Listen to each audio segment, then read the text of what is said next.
ክስተኾኑ ክስተኹ መስሊሎም ህይወቶም ክስተኾኑ ይተርፍ ብዙሓት ንዘይ መስሎም ክመስሉ ክብሉን ህይወቶም ይዝረግ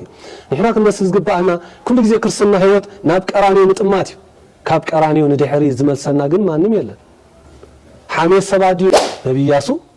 አንም ቤቴን ንመና ነገልግል ንእግዚአብሔር ንስኻትኩም ግን ንመን ከም እተገልግሉ ወስኑ ኢሉ ስለዚህ ተኸብዱ ሎሚ ገብርኤል ከኽብሩስ እስኪ ቅዱሳን አቦታትና እንድሒ ተመሊስና እንጸዋዓዮም እስኪ ቅዱሳት አዴታትና እንድሒ ተመሊስና እንጸዋዓየን ካብ ቀዳሞት ቀደምት ቅዱሳን ከም በዓል ነቢ ሄኖክ እስኪ እንጸዋዓዮም ሄኖክ እስከ ኣብ ቅድመና ጌርና ኮፊልና እስኪ ነዘራርቦ ብሕልናና ቅዱስ ሄኖክ መን እዩ ነቢ ሄኖክ መን እዩ ከመይስ ነዛ ዓለም ሓሊፎ ነቢ ሄኖክ ከመይልካ ነዛ ዓለም ሓሊፍካዮ መንፈሳዊ አገልግሎትከ ከመይ ገጢምካ ከመይልካ ነዛ አዝያ ተሸግር ዓለም በከመይ መንፈሳውነት ፍጽምና ሓሊፍካዮ ኢልና እስኪ ስለ ልቦናና ይሕተትሞ መጽሐፍ ቅዱስ በዓሉ ክምልሰልናይ ማለት ስለዚህ ቀጢሉ ነቦና አብርሃም ካብቲ ናይ ጣዖት ናይ አቡ ፈንጺጉ ክወጽእ ኖት ዘመድ ዘይብሉ ቤተሰብ ዘይብሉ ንቅድሚኡ ናብ ዝመርሖ አምላኸይ ንሱ ናብ ዝሃበኒ ማዕረፊ ንሱ ናብ ዝሃበኒ እኽለማይ ክኸይድ ብምባል ኖ አብርሃም ካብ ዝማትካ ተፈለ ካብ ሃገርካ ውፃእ ኖ ኣነ ዘውርሰካ ማዕርን ጸባን እተውሕዝ ከተማ ሃገር አላ ብምባል ኣብ ወንጌል ኣብ ዘፍጥረት ሬታ ኦሪት ዘፍጥረት ምዕራፍ 15 ተጻሒፉ ረኽቦ ማለት እዩ ወሓድን ምብዛሕና ኣይኮነን ነገር ግን በተስተውሃብና መጠን ንእግዚአብሔር ነበርክት ዶይ እታ በርክቶ ትስራሕ ብዙሕ እዩ ማይሮርሰ ብዙሕ ውእቱ ወገባሩኒ ህዳጥ ወንጌል ማቴዎስ ምዕራፍ 9 እተመጓሰ እተሕርሻ አዝዩ ሰፊሕ ነገር ግን እቶም ሓረስቶት ወይ ድማ እቶም ገባር ዝብሎም ሰራሕተኛታት ግን ውሕዳት እዮም ቤተክርስቲያንና አገልግሎት ውሒዱ ዲንባስ ኣብ ቤተክርስቲያንና አገልግሎት ውሒዱ ዲን ተሓማመ ኣብ አገልግሎት ከውሒድና ዲው እታ አገልግሎት ስራሕ ሓድሕድና ንጨቃጨቅ ወይ ድማ ኣብ ሕማቅ ነገራት እንውዕል ስራሕስ ብዙሕ ነገር ግን እቶም ዝሰርሑ ብቅንዕና ኣዝዮም ውሕዳት እዮም ስንኪ እሞ ስንኪ ኮይኑኒ እነሆ ምስጋና ተቀበልኒ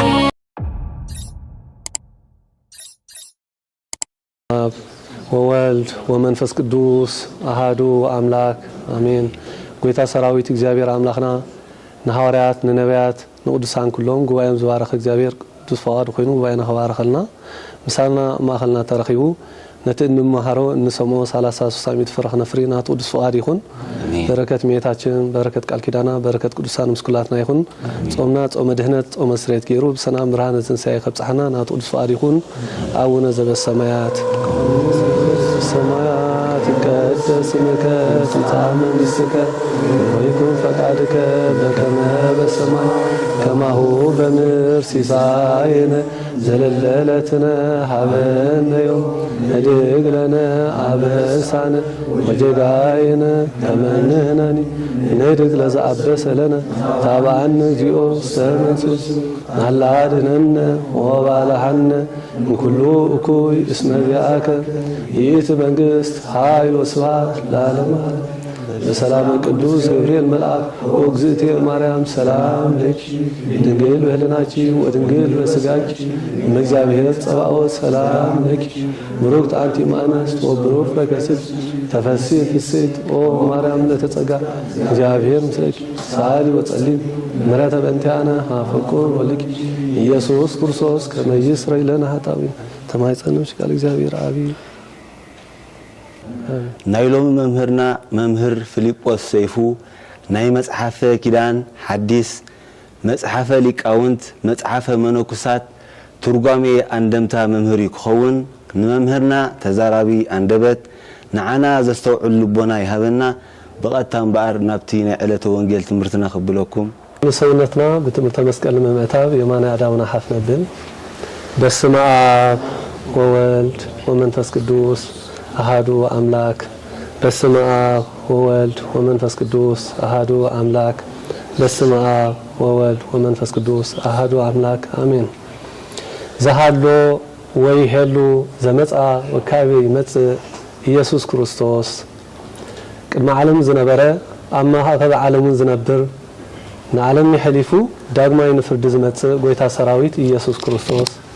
እግዚአብሔር አምላክና በመለኮቱ ናይ አቦ ናይ ባህር ወዱ በተስቢቱ ናይ ድንግል ማርያም ፍቁር ወዳ ዝኾነ ጎይታናን አምላክናን መድኃናን ኢየሱስ ክርስቶስ ከበረን ተመስገነን ይኹን ከምውን ከከም ማዕርጎም ከከም ጸጎም ቅዱሳን ናይ እግዚአብሔር ኣብ ሰማያት ከምውን ኣብ ገነት ዘለው ቅዱሳን በረከቶም ምስኩላትና ይኹን هراين باركس نابزوي الاتزي بناي جبريهير مخنيات قالوا كنمجب بقالون كنزرارب كنمسكن نابز سفرا استاخاخبكم كمي صنيحكم كمي مصيحكم امين سملو لبحر እግዚአብሔር አምላኽና ዝኸበረ መስተመስከነን ይኹን ባርከስ ከና ኢሎሚ ናይ እግዚአብሔር ፈቃድ ንሱን አና ከመረና ከም ዘዳልዎ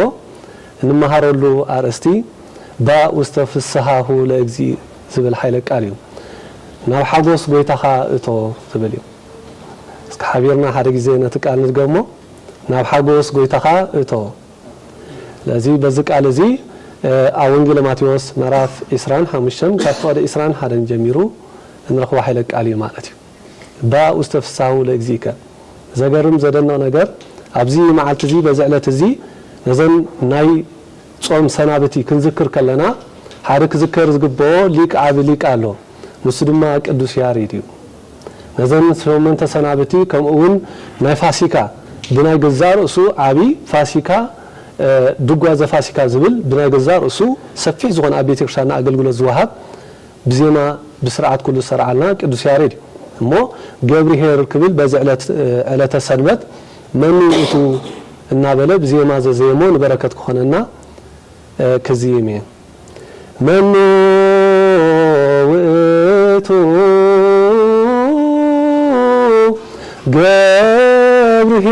ገብርሄር ዘይረክቦ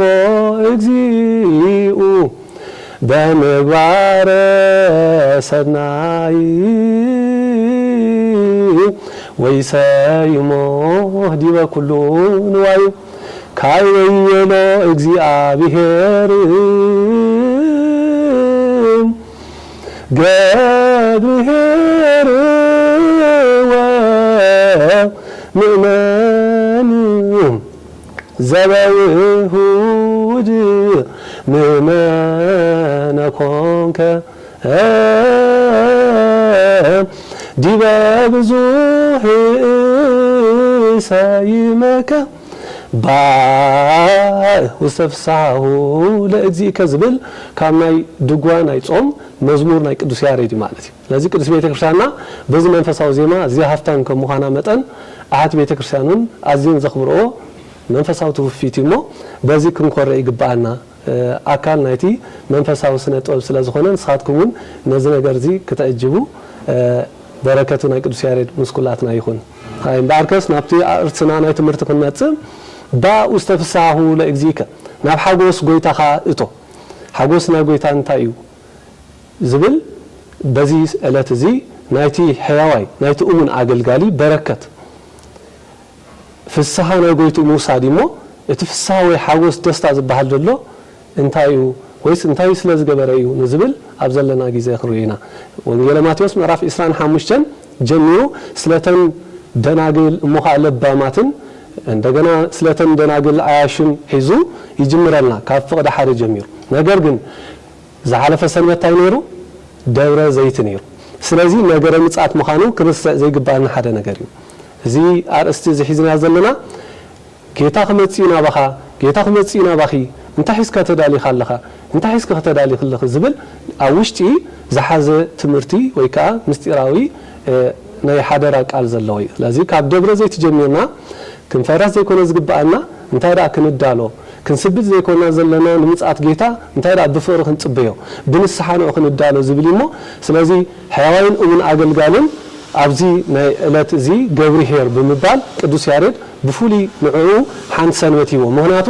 ንማን ተበልካን ጸጋን ንላዕል ተበልካን ታሕቲ ኣብ ታሕቲ እግዚአብሔር ዝግበር ኩሉ መንፈሳዊ አገልግሎት እዩ መንፈሳዊ አገልግሎት ካብ መላእክቲ ጀሚሩ ደቂ ሰባትን ማለት ስለዚ መንግስተ ሰማያት ተዳለወት ንመነ መንግስተ ሰማያት ተዳለወት ደቂ ሰባት ያ ማለት ስለዚ መንግስቱ ርሱን ወሪስና ንዑ መሲልና ክንነብር ተፈጠርና ፍጥረታት መላእክትን ደቂ ሰባትን ኢና ማለት ስለዚ ወዲ ሰብ ኣዝዩ ክቡር ፍጥረት እዩ ስለዚ ወዲ ሰብ ኣዝዩ ንእግዚአብሔር መሲሉ ምስ እግዚአብሔር ክነብር ተፈጥረ ዓቢ ፍጥረት እዩ ማለት እሞ ቅዱስ ያሬድ ስለዚ መንፈሳዊ አገልግሎት ክገልጽ ገብርሄር ኢሉ ስያሜ ሂቡ ጸውየላ ማለት ትመስል መንግስተ ሰማያት ብእሴ አሃዱ ዘጸዋ አግብርቲሁ ወወሃወሙ ንዋዮ كم يتجبر بوتيبل إنه منسى سماوات كم زي تمثلي بمثلا غير كم مهار ويتنان أملخنا المدحنا إسكورسوس كابتم عبيت مرداتا كم تزمر داوود وكسيت أفيه بمثالي مود مع لساني بمثالي كسرتكم جلسكم أتي كل جزء أباخدكم تسوون سب كستهونوا زجبوا أبصرحكم سنة أيام كم مخانكم متأنون بمثلا بملك مثالي بدرامان بخالن التمهر وتمرت معلتي سلازي بمثلا ممهر بالحي بمثلا ممهر طبيعي بمثلا منبر مدراون يكون كاب سماء يسترخوي من الوقت طبيب سيطاناون طبيب منفساوين تبعهم بكل تخفلي زي روي نغري مثالي ابز فطرت كمراف سلسته ودقت ادم زبل ارست مركب نا ادم ودقت نعاين نعخاتكم كيتنكفنا يترفن نعالم قليلا كيتنكفنا يترفن سلازي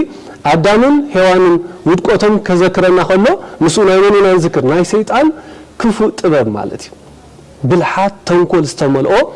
ነቲ ሰላም ምንዝራግ ኣብ ገነት ኣቲኻ ካብ ገነት ምውፃእ ዝነበረ ሰይጣናዊ ዕላማ ማለት እዩ ስለዚህ ኣብ ስነ ጥበብ ኩሉ ግዜ እንስተባሃለሎም የማንን ጸጋምን ሰይጣናውን አምላኻውን መንፈሳውን ሰይጣናው ዝሆን ነገራት ፈሊና ምርአዩን ይካሊ ማለት ስለዚህ እዚ ሕያዋይ አገልጋል እዚ ኣብ ልዕልቲ ክቡርን ዓብን ዝኾነ ጎይቱ ኖ 5 መኽሊት ተቀበለ ብለና እምባርከስ እትበዓል 5 መኽሊት ንሱ ካብ ጎይቱ ተቀቢሉ ነተን 5 ዓቀብ ደይቡ ቁልቁለት ወሪዱ የማን ጸጋም ኩሉ ነገራት ዝካሎ ፂሩ 5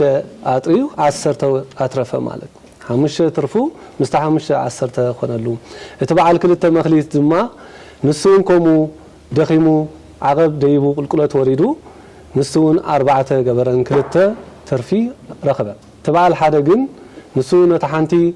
መሬት ፊሒሩ ኣብ ጉድጓድ ቀበራ ይብለና ኣብ ወንጌል ሉቃስ ምዕራፍ 10:9 ወጠብለልኩ ኣብ ሰሰበኔ ይብል ኣመጠምጠማይ ቀበርኩ ኣመጠምጠማይ ኣቀመጥኩዋ ይብል ማለት እዩ እዚ ሓፈሻዊ እዚ ምስላዚ ጎይታናን አምላኽናን መድሓናን ኢየሱስ ክርስቶስ ብናይ አገልግሎት መንፈሳዊ አገልግሎት ነቶም ትህኪት ከይስምዖም መንፈሳዊ ፈተናታት ንድሕሪት ከይመልሶም ነቲ መንፈሳዊ ጉዕዞ ዝሓዝዎ ንድሕሪት ከይብሉ ማዓዳ ዘድልዮም ዝነበረ ሐዋርያት ነበረ ስለዚ ንሕና ናይቲ ሐዋርያዊ ተልእኮ ክርስቲያናዊ ተልእኮ ተኻፈልቲ ዝኾንና ክርስቲያን ነዚ ነገር እዚ ከከም ማዕርግና ከከምቲ ዝግባእና አገልግሎትን ፍልጠትን ክንዓይ በዚ መንፈሳዊ አስተምሮ እዚ ምህር ማለት እዩ እዚ ተበዓል 5 በትምህርት ደረጃ ክንሪኦ ከለና ፍጹም ትምህርቲ ዝተማሃረሎ ይብል ነት ፍጹም ዝተማሃረ ትምህርቲ ንሱን ደቀ መዛሙርት አፍሪዩ ንዑዝ መስሉ መምሃራን ዘፍረ ይብል እትበዓል ክልተውን በመጠን ትምህርት ዝተማሃረ ንሱን ከምኡ ሚሂሩ ደቀ መዛሙርት ዘፍረ ይብል እትበዓል ሓደ ግን نو علوان نجستات علوان مخاننتي جزاتنا إذا علم بخاران بسحلة سيفن أفاراريحهم كل نجاراتي هايمانتك سعزق حتى جورنا خير سلست هذا النتمرتي نصحي زي وش تسك بالإزبالي تازيم بزحات نتي نفلطون خينا فلت نتزلنا نجار نيشين إجزابير كينا بركت مخليتنا نحب بزحاتنا سلازي حبا مخليتو حبا وركو السوق كل جزية نايجزابير تصار نايجزابير تصلاي مالتي لذي قويتهم متسيبلنا نو نسو كاوفر تملسه نتبع الحمش شقاب كدني قربه قويتاي حمش مخليد ديب كان ينبركان سلازي انا دما نجيده نتن حمش تريفه 10 تغيرين الله خلو تبع الكلتون نو قويتاي كلته يكون كان ذهب كاني نتن كلته بنقدي سريحه 4 تغيرين الله ولا اتحاده ግን نو قويتا نسخه زي زراخاي وتعصد زي بتنكا تاكد برتو ጨካን ንጉስ መሃንካ ፈሊጠ መሬት ፊሒራ ቀበርኩዋ በለይ እዚ ኣብ ሉቃስ ወንጌል ሉቃስ ምዕራፍ 10:9 አቀሚጠ ያሐቢያ ብልብሰ አመጠምጠማይ ዝበለይ መጠምጠማይ ሁሉ ጊዜ ኣብ ላዓሊ እሞ ስለዚ ፍልጠተይ ትምርተይ ንዓይ ንነፍሰይ ይኹነኒ ለሂዝዮ በለይ ስለዚ እቲ ከምዚ ዝኾነ ሰብ ክድሕናይክን ሙናቱ ድሕነት ንኹሊ ድሕነት ናይ ኩሊ እግዚአብሔር ንኹሊ መይቱ نحادي يكون እግዚአብሔር ንኹሉ ይትማሊ ኣብ ቀራኒዮ አመለተ መስቀል ተሰቅለ ንኽስቶ ይኮን ነቶም አኡዝ ሰቅሎ ዝነበሩካ ዝተሰቅለ አምላኽ ይነሩ ነገር ግን ንሳቶም ንንስሓ ዝኸውን ልቦና አይነበሮም ነቶም ብዕለት ዓርቢ ስቅሎ ኢሎም ዝጭድሩ ዝነበሩ ዝጭርሑ ዝነበሩ ንዓቶም ተሰቂሉ ነገር ግን ንሳቶም ንንስሓ ዝኸውን ልቦና አይነበሮም ኩላቶም ተኻፈልቲ ናይ ይሁዳ ነበሩ ኩላቶም ተኻፈልቲ ናይ ዓመፃ ነበሩ ኩላቶም ብፍጹም ነቲ ዝመጽእ ምሕረትን ጸጋን ድልዋት ኣይነበሩን እምበር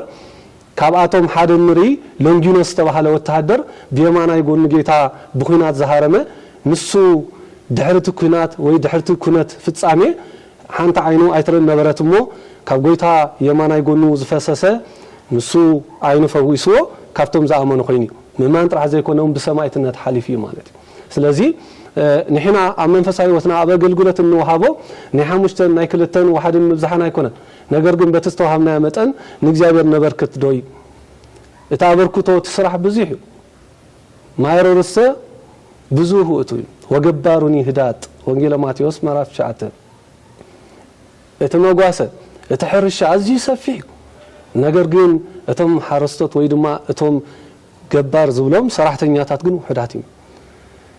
ቤተ ክርስቲያንና ኣገልግሎት ውሒዱ ዲ ንባስ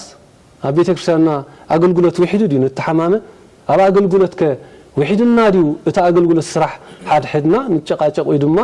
ኣብ ሕማቕ ነገራት እንውዕል እቲ ስራሕስ ብዙሕ ነገር ግን እቶም ዝሰርሑ ብቕንዕና ኣዝዮም ውሕዳት እዮም ኢሉ ጌታ ማለት እዩ ስለዚ እነሆ ማይሮርስ ህልቀውታ ዓለም ሞቱ መወዳእታ ግን ግዜ ዓፂዳ ኣሎ መወዳእቱ ግን ኩሉ ዝሓልፈሉ ግዜ ኣሎ ከመይ ትንቢት ሕዝቅኤል ምዕራፍ 34 ስለቲ ሕያዋይ ጓሳይን ስለቲ ጓሶት ክጓሲዩ ዘይክእሉ ብዝግባእን ነቐፋታትን እቲ ሕያዋይ ጓሳ እግዚኣብሔር ተዛረበን ሓይለ ቃል ብሰፊሕ ንረክብ ማለት እዩ ስለዚ ሓደ ሰብ ንገዛእ ርሱ ካብ መጀመርያ ናይ ንጉሳይ ተኽእሉ ከዕቢ ክእል ኣሎ እዚ ድማ ካብ ቤትካ ይጅምር ወይ ካብ ስነ ልቦናካ ይጅምር ማለት እዩ ስጋን ነፍስን መስተጻር ምዃንን ቅዱስ ሐዋርያ ጳውሎስ ናብ ሰብ ገላትያ ጽሓፎ መልእኽቲ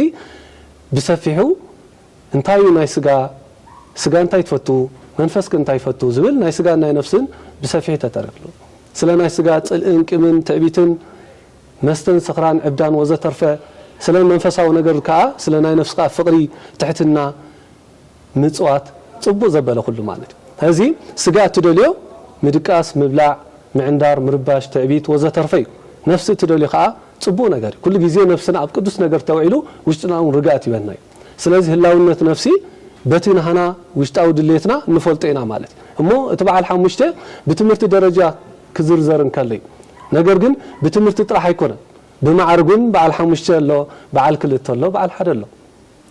በብጸጉ ማለት እዩ ሞ ስለዚ ቅዱስ ኣባ ጆርጅ ዘጋስጫ ንጸውኦሙ ለኣበዊነ ከመይ ይግበሩ በዓለ ምስሌነ ይብል ምሳና በዓል ከኽብሩ ሎሚ ገብርኤል ከኽብሩስ እስኪ ንቅዱሳን ኣቦታትና እንድሕሪ ተመሊስና ንጸዋዕዮም እስኪ ንቅዱሳት ኣዴታትና እንድሕሪ ተመሊስና ንጸዋዕየን ካብ ቀዳሞት ቀደምት ቅዱሳን ከም በዓል ነቢ ሄኖክ እስኪ ንጸዋዕዮም ሄኖክ እስኪ ኣብ ቅድመና ጌርና ኮፍ ኢልና እስኪ ነዘራርቦ ብሕልናና ቅዱስ ሄኖክ መን እዩ ነቢ ሄኖክ መን እዩ ከመይስ ነዚ ዓለም ሓሊፎ ነቢ ሄኖክ ከመይልካ ነዚ ዓለም ሓሊፍካዮ መንፈሳዊ ኣገልግሎት ከመይ ገጢምካ ከመይልካ ነዛ ኣዝያ ተሸግር ዓለም ብኸመይ መንፈሳውነት ፍጽምና ሓሊፍካዮ ኢልና እስኪ ስለ ልቦናና ይሕተት እሞ መጽሓፍ ቅዱስ በዓሉ ክምልሰልናይ ማለት ስለዚ ቀፂሉ ነቦና አብርሃም ካብቲ ናይ ጣዖት ናይ ኣቡኡ ፈንፂጉ ክወፅእ ኖት ዘመድ ዘይብሉ ቤተሰብ ዘይብሉ ንቅድሚኡ ናብ ዝመርሖ ኣምላኸይ ንሱ ናብ ዝሃበኒ መዕረፊ ንሱ ናብ ዝሃበኒ እኽለማይ ክኸይድ ብምባል ኖ አብርሃም ካብ ዝማትካ ተፈለ ካብ ሃገርካ ውፃእ ኖ ኣነ ዘውርሰካ ማዓርን ጸባን እተውሕዝ ከተማ ሃገር ኣላ ብምባል ኣብ ወንጌል ኣብ ዘፍጥረት ሬታ ኦሪት ዘፍጥረት ምዕራፍ 15 ተጻሒፉ ረኽቦ ማለት እዚ ናይ ኣቦና አብርሃም ታሪኽ ሰፊሕ ስለዚ ነቦታትና ጸውዒና ኣብ ኣገልግሎትና እስኪ ነሳትፎም ስለዚ ነዴታትና ቅዱሳን ጸውዒና እስኪ ኣብ ኣገልግሎት ነሳትፈን እምባርከስ ንድሕሪ ተመሊስና ንቅድስ ሳራ እውን ክንሓታይና ማለት እዩ ሳራ ንስላሴ ኣብ ቤት ክትቅበልዮም ከለኺ ከመይ ተሰሚዕኪ መንፈሳዊ ኣገልግሎት ንቤትካ ኣብ ሓዳር ከመይ ነይሩ ኢልና እስኪ ንሕተታ ብዙሕ ግዜ ሓዳር ኣብ መንጎ ክልተ ሰብኣይን ሰበይትን ዝፍጸም ወይ ከዓ ዝምስረት እንከሎ ብዙሕ ሃገር ከም ምምሕዳር ዝኣክል ጭቕጭቕን ባእስን ይኸውን ብፍላይ ኣብዚ ሕጂ ሰዓት ከዓ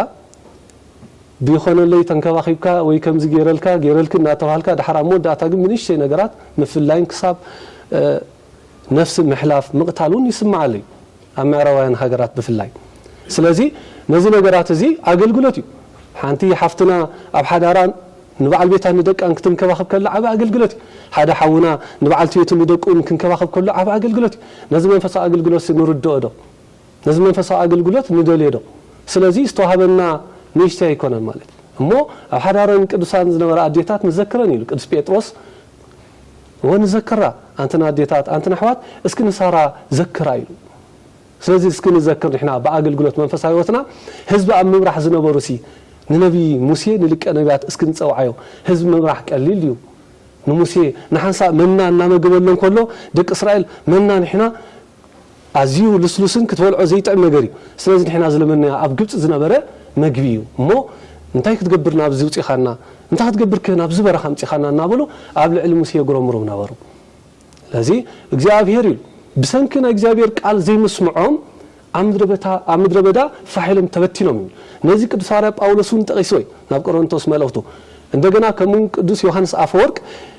ዮም አመ ሰማዕኩም ቃሉ ይታጽኑ ልበኩም ንዝበለ ዘማራይ ዳዊት ሎሚ ቃሉን ተሰማዕኩም ልብኩም አይተትሩሩ ሎሚ ዝበሎ ኢኮነኪ አሃደ ዕለት ይብል ሓንቲ መዓልቲ ሓንቲ ዕለት ማለት አይኮነን ሎሚ ክርስቲያን ኩሉ ጊዜ ኣብ ሎሚ ነብር ኣብ ሎሚ ይውለድ ኣብ ሎሚ ኸዓ ምስ እግዚአብሔር ይነብር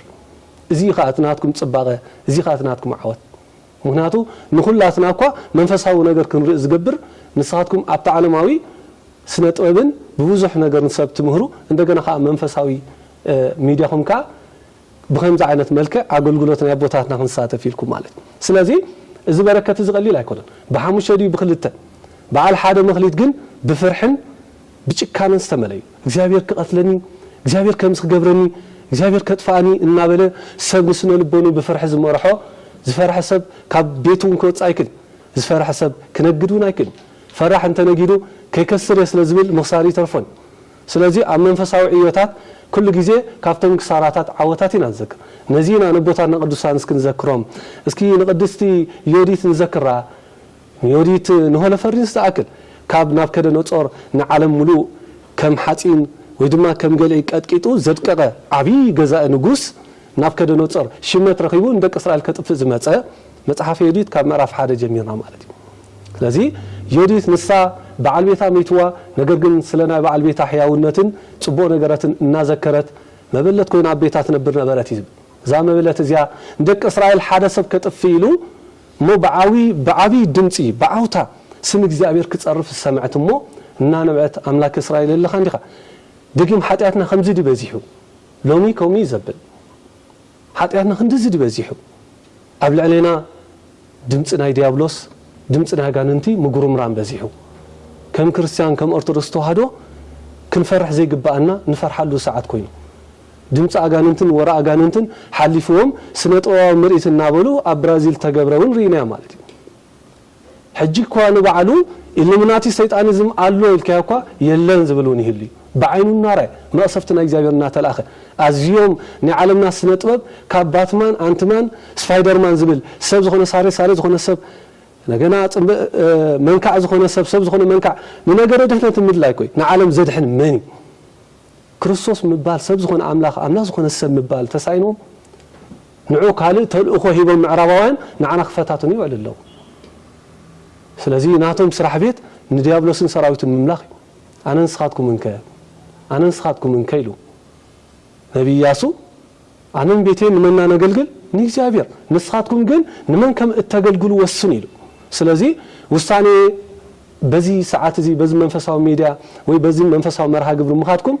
زي ناقزا اسخم عبي وسانن قدس خون وساري ناقلقلوت ناي قدسانا ابوتاتنا بحيدات يكون بعابي خون ምናልባት ዘይተዋሃበና ኸውን ይኽእል ጳጳሳት ተዋሃቡ ጳጳሳት ሰርሑ ንኻናስ ተዋሃቡን ካህናት ሰርሑ ንኻልኦት ከከም ኣገልግሎት እዩ እሞ ብጣዕሚ እግዚአብሔር ኣምላኽ ነቲ ዘለኩም መንፈሳዊ ጉዕዞ ተበግሶን ፍጻሜ ሂቡ ዓብይ ነገራት ክሰርሑ ካብዝ ንላዕሊ እግዚአብሔር ቅዱስ ፈቃድ ይኹን ስለዚ ኣገልግሎትና መንፈሳዊ ኣገልግሎት ገብርሄር ምዃን ሕያዋይ እዚ ሕያዋይ ኣገልጋሊ እንታይ ሃይማኖት ዘለዎ እዚ ኣገልጋሊ እንታይ ተስፋ ዘለዎ እዚ ኣገልጋሊ እንታይ ፍቅሪ ካ ዘለዎ እዚ ኣገልጋሊ እንታይ ትሕትና ካ ዘለዎ እዚ ኣገልጋሊ እንታይ በቃ ሓጎስ ካ ዘለዎ ክንሓዝን ኣይግባእን ምክንያቱ ኩሉ ግዜ ስለ ስምካ መዓልታዊ ንሕረድ ኣለና ኢሉ ስለዚ ቅዱሳን ኣቦታትና ቅዱሳን ኣቦም ብመንፈሳዊ ኣገልግሎት ምስ እግዚአብሔር ዝነበሮም መንፈሳዊ ርክብ ኣብ ነፍሲ ወከፍ ህይወቶም መጽሓፍ ቅዱስ ስለ ዝቐመጠልና ነፍሲ ወከፍ መንፈሳዊ ኣገልግሎቶም ናብቲ ናህና መንፈሳዊ ህይወት የእቲና ክንፍትሾም ክንመዝኖን ይግባእ ማለት እዩ እማርከ ስለዚ ክርስቶስ ኣምላኽና ንዓለም ከገልግል አይስተገልጸ እምበር ዓለም ነው ከተገልግል አይኮነን ንሱ ንደቅ ሰባት በጃ ህይወቱ ክሳዕ መሃብ አምላኽ ንዓለም ክሳዕ ክንዛ አፍቀራ በለ ስለዚህ ፍቅሪ በከም ዝግለጽ ካብ ኮነ ነገር ግን ዓለም ነቲ ከገልግላ ዝተገልጸ አምላኽ ንሳ ነቲ ልብስ ዘልበሳ ዕራቆቱ ኣብ መስቀል ቀራንዮ አውጸቶ ነቲ ንሱ ጸጋ ክልብሳ ብፍቅሪ ዝተኸበ ብፍቅሪ ዝተመልአ ንሱ ፍቅሪ ዝኾነ አምላኽ ንሳ بعين صلت أمتته بفتصم صل إدما بمحرق أماسنان زأكل أب كرانيو سألته نسو كاتسجع علم بارو خينا كم استجفت يرينا برا علم الساعة عراقته مهان كتر خلا نجيتا نكرسوس صحين ورحنا كوا حفظ خيرها زشفنا صحي سلمة وور دم كنا ورحون دم كنا استبهله نجرجين نسو نتم أبتشع جزء بخف أستملو بني حساب ديابلوس وشتم استخبى كفاءات زمولهم سبات نعاتهم جن كاب تجا بانو مخانم يريم نبرة موس لذي أتي زجل جلنا أملاك نحنا كل جزء نجل جرده مناطق نحنا نجزي بهر نجل جلنا خلول كلنا نسوبنا على توهيوتنا كل زجل جلنا نسوبنا على توهيوتنا كل نجل زمل عنا بكله بحسب سجا وخونه بكله بحسب منفس هيوتنا نخده ننقصاقسو منقصاصاتنا كابليتي دقاسنا جميرنا كندقس كلنا زحلونا نسي كاب نغو اتحزنا نكنوفر كلنا اغارنا مناتو كاب حاده ناغلغلوت منفساو ነገር እንታይና ውይበት እዩ ስለዚህ እግዚአብሔር ዘሃበና ነገር ምንም ነገር የለም ምን ትብከ ዘእነሳይከም ካልከ ወምን ትብከ ዘኢኮነ ውህብ ለከ ይብል مناتو كاب እግዚአብሔር ዘይተዋፍካ ነገር እንተለ ንገረኒ እግዚአብሔር ዘሃበካ ነገር እንተለስ እስከ ሓንተ ነገር ንገረኒ አይናትና አይኮነና እግዚአብሔር አዳው ነህና አይኮነና እግዚአብሔር ስለዚህ ንሱ በተንዝ ፈጠረን አዳው ተጸፈ ንሱ በተንዝ ፈጠረን ልሳን ተጸርፈ ንሱ በተንዝ ፈጠሮ ክሳብ ምራቅኳ እንትፊለው ምኑ ተቀበለ መንፈሳዊ አገልግሎት ማለት ንክርስቶስ መምሳል ማለት አገልግሉንና በልካ ከቢርካ ኮሪዕካ ምንባር ዘይኮነ ንሱ بتحتنا تجلس كما زجبروا لبيتكم يلو نو أنا أقولكم حسبكم نصاتكم كأنبتكم كم زار يأخون يلو مو بتحتنا زجلت عقل قلت إذا فقرزي عزيو سماء وقصدا نقوليو ملاختك هاي تعرفوا أو نزنت فكر نزل فقرزي أنكر يجباي نزل فقرزي مدينة يجباي مو حراي أقدمهم قبل كدان زنبرك الدسان نزل فقرزي بملأت كجلت أي كانون نزل عقل قلت زون قبل كدان زنبرت منفساوي عقل قلت ما بيت مقدس مسواتي وخلاي نبرن وابرت حريدهم يوم وبزوح دندي ولاتات بزوح دمات فسيسي نجرجين كابت إسرات نقدم كفتح كالن كابت زنبر مكرا نقدم كوتصعي كالن انتاي دا نسو تنيصو جنشل اتعابر زي بلو جنشل اتبفقر استخبى فقرون زمهر زي سهبوا بجمد يتلون بفكر لي يوحنس عفورك ليك نساتهم بناء محرق ام اسنان بانصر صورت بجمد كسحبو خلو نسجن بفقر يختلهم نبر يبل مو اذا اغلغلوت زي بفقرن بتاماننتن زخيد منفس اغلغلوت مو سلازي ززرع يعر زولق سارا باولس نفسب غلاتا نسب ززوري زعصدي محارستاي كل زي يوفر كوفر كل بامنت يزوفر كمي تزرع خو እግዚአብሔር ዝናብ አዝኒቡ وكل زخونه እቶት ምርትኻ خبني ይሉ ተስፋ ሃይ ቆረጸ ነቲ ዝበቆለ እኽሊ ፀሐይና ገብረ ተኸናኺኑ ንዓመት ዘአክል መግቡ ይባል ነገር ግን ይኩን ጉያኩሙ በሰንበት ወበክረምት ዝበሎ በክረምቲ ምባል ግን ኣብ ክረምቲ ንሓረስታይ ክብገስ ኮሎ ኸማን ንሓርስ እኹል ዝኾነ ኣብ ገዙ ከምቲ ኣብ ጸደይ ወይ ካብ ግዜ ዓጺድ ዘሎ መግቢ ኮነ ኣብ ግዜ ዓጺድ እኽሊን እቶቱን ኣተወ ዝስተዝብላዕ ምኑ ኮይኑ ይዝኸይድ ክረምቲ ግን ክበልዖ ዝጸንሐ ኩሉ ነገራቱ ንይስሉ ቆጢብ ስለዝኸይድ ብርቱ ይከብድ ይሉ እሞ ናተይናትኩም መንፈሳዊ አገልግሎት ናተይናትኩም ክርስትና ህይወት ከመይ ይኾን ሰብ ብዙሕ ግዜ ውህበቱ ስለዝሓብ ጥራሕ ኣብ ገዙ ተዓጪው ይነብር እዚ ተበዓል ሓደ መክሊት እኩይ እዩ ነታ ንሽተ ውህበቱን እግዚአብሔር ክህብ ዘይደሊ ነቲ ዝሃቡ አምላኽ ውህበቱ ክመልስ ዘይደሊ ኣብዚ ኩላትና ንእግዚአብሔር እንታይ ክንበይና ተኣኪብና ኣለና በታ ዘላትና ዝሃበና ውህበትካ ንእግዚአብሔር ንህብ ኣለና ምክንያቱ ውህበቱ ብዙሕ ይንሰብ እግዚአብሔር ጸጉ ስለዘይውዳ ብዙሕ ዓይነት ዝተፈላለዩ ውህበት ይበና ገሊዩ በካሜራ ገሊዩ በኤዲት ገሊዩ በምንጽዋት ገሊዩ በመሕጋዝ ገሊዩ ኻ በጉልበቱ በኃይሉ በጥበቡ በስነ ልቦናው ሁሉ ነገር ማለት እሞ ናይ ዘዓለም ጥበብ ካብ እሽነት እግዚአብሔር አይበልጽ ሳራ ጳውሎስ እሽነት ናይ አምላኽ ኢሎ እሽነት አምላኽ ካብ ጥበብ ናይ ዘዓለም ይበልጽ ምክንያቱ ጥበብ ናይ ዘዓለም መኒ ፀላእ ሰናያት ከዲያብሎስ ሰይጣንን ሰራዊትን ዝብል ከለኹ ነቲ ዓለማዊ ምርኢትን ድራማን ዝግበር ስነ ጥበብ ኣይኮንኩን ክፍኣት ዝተመልኦ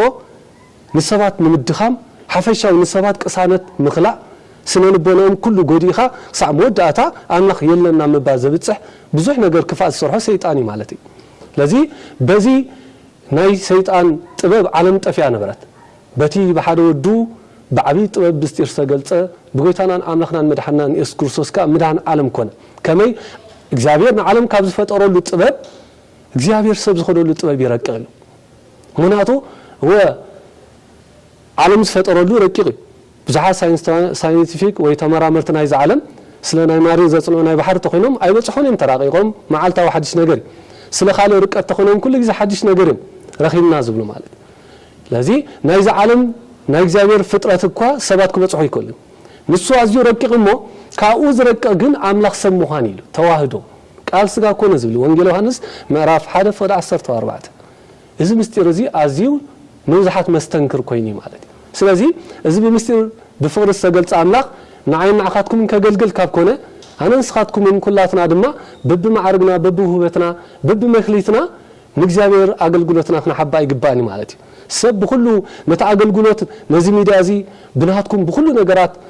تعارن دخامن بكل نجارات كتكونوا خلوكم مكوا سواتو مسنا خالات قط مخلي انتي دا سبتي ايكونوميكاو نجارات نزي ميدازون خقصل عقم خغبرون سب اجهم كبل كله منفسا اغلغلوتي ማለት ናይዛ አገልግሎት እዚ ንሽተ የለን ናይዛ አገልግሎት እዚ ደቂቅ ዝባሃል የለን ኣብ ቅድሚ እግዚአብሔር ደቂቅ የለን ኣብ ቅድሚ ሰባት ግን ብዙሕ ደቂቃት ነገራት አለው ሰባት ብዝተፈላለየ ነገር ندحري زملس نقدر طرحنا نحسب كنبقس كلنا كمان بسلام كنا أتون أين حسبني صراحة نجمر كلنا كمان نفتسمون أي مثلنا سباس لازخونا دخمت علينا أنت هذا حسابك زيابير سلازخونا جن كنا قد صلينا كريستنا هوت حسابك زيابير مقتصالي حساب سباتن درس سباتن تزخون نيرو كاب كريستنا هوت زحزم تاريخ أبز عالم في التسامي محلون نمنتاي أملاخ سب كوينو سلمتاي أملاخ سلين سلخاتكم أمسك القراني وعلو سلمتاي أخي تخبر أملاخنا سلنا تواردو ስለዚህ ክርስትና ህይወት አብዚ ምድር እዚ ታሪክ ውስጥ ተረፍተ ዝኸውን ነይሩ ካብ ክርስትና ህይወት ዝሕዝን ታሪክ ፍጻሜውን ኣይመሃለውን ነይሩ እሞ እንታይ ዳ ንሕና ኣብ ቅድሚቶም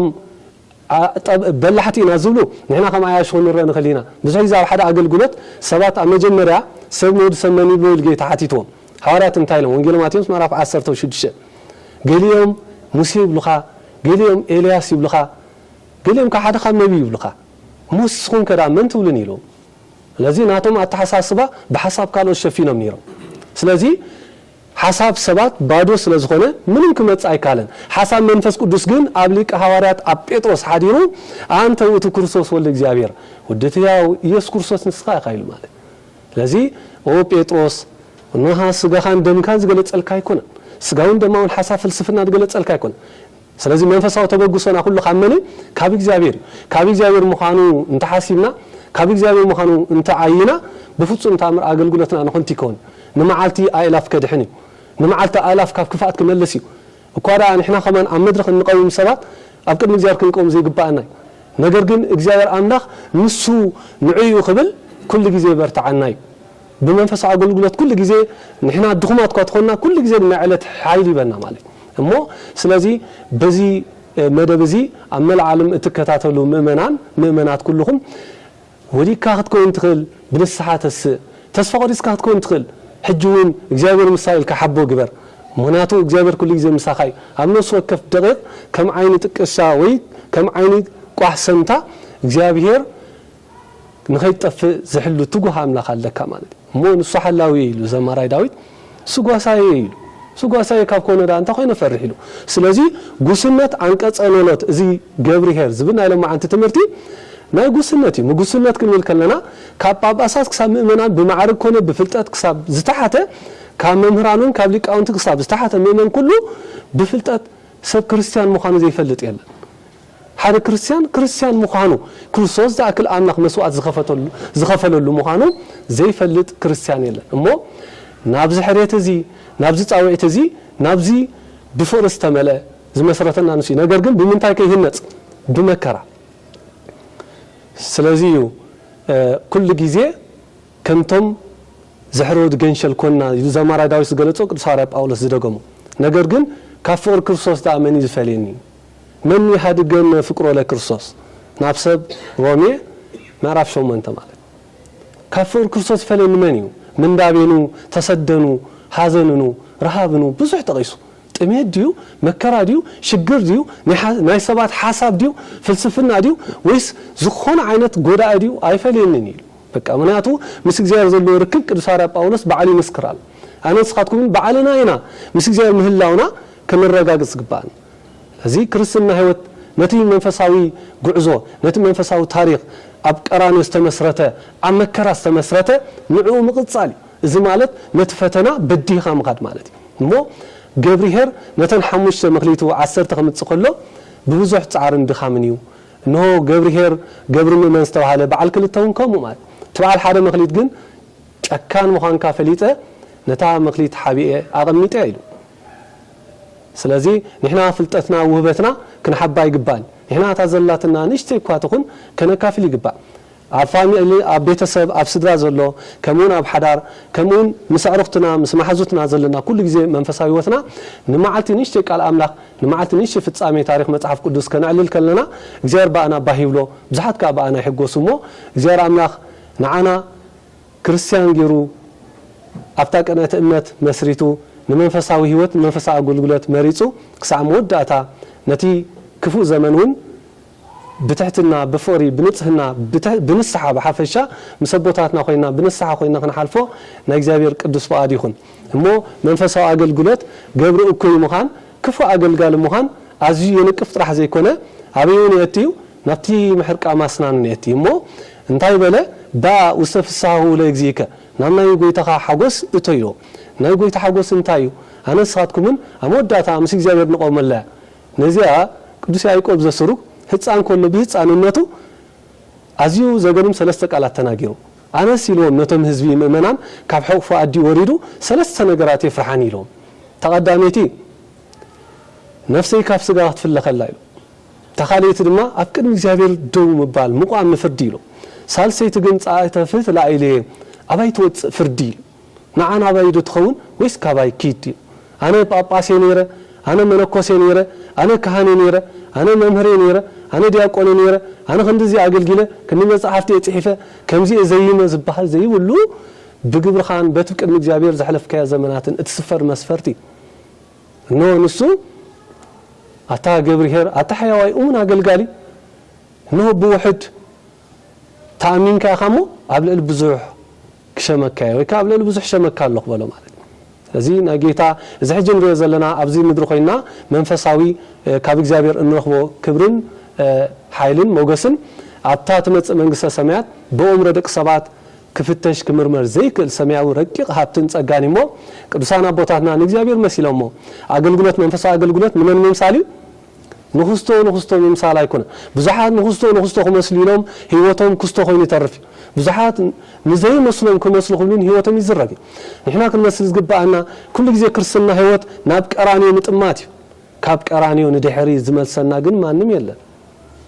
ሓሜት ሰባት ድዩ ወረድ እዩ ብሂል ድዩ ወዘተርፈ ኩሉ ብዙሕ ነገራት ንድሒት ክመልሰና ይግባእ ምክንያቱ ልዕልቲ ስለይን ስለኻትኩም መስዋዕት ዝኸፈለ ኣምላኽ ማንም ክህሉ ኣይክእልን ማንም ክህሉ ይክእል ስለዚ ልዕለይ ነብዩን ኣድዩን ዘፍቅር ንዓይ ኣይበቀኒ ኣቦን ኣዶን ኳ ተኾነ ማለት ስለዚ ንሕና ኣነንስኻትኩምን መንፈሳዊ ህይወት መንፈሳዊ ጉዕዞና ናብ ቀራንዮ እሞ ኩሉ ግዜ ክርስትና ህይወት ናብ ቀራንዮ ምጥማት እሞ ሕያዋይ ኣገልጋሊ ምዃን እዚ እዩ ሕያዋይ ኣገልጋሊ ከዓ በጃ ኣባጊዑ ብዙሕ መከራ ይቕበል ብዙሕ ስቃዩን ይቕበል እዩ ስለዚ ኣነንስኻትኩምን ንንቕበሎ ነገራት ጽቡቕን ሕማቕን ኮነ ኩሉ ካብ መን ኮነ ኢና ንብል ካብ እግዚአብሔር ኮነ ምክንያቱ ኣብ ግዜ ጽቡቕ ነገራት ተሕጎስሞ ኣብ ግዜ መከራ ግን ሓዲምካ ትኸይድ ትኾንካ ግን እዚ ፍርቂ ህይወት ላንጋላንጋይ ማለት እዩ ስለዚ ብኩሉ ብደገናን ብውሽጥናን ንእግዚአብሔር ክንመስል ናይ እግዚአብሔር ቅዱስ ፈቃድ ይኹን ዝነበርና ግዜ ባሪኹን ቀዲሱን ዝሃበና ልዑለ ባህሪ እግዚአብሔር ኣምላኽና ዝኸበረን ዝተመስገነን ይኹን ጽናሓልና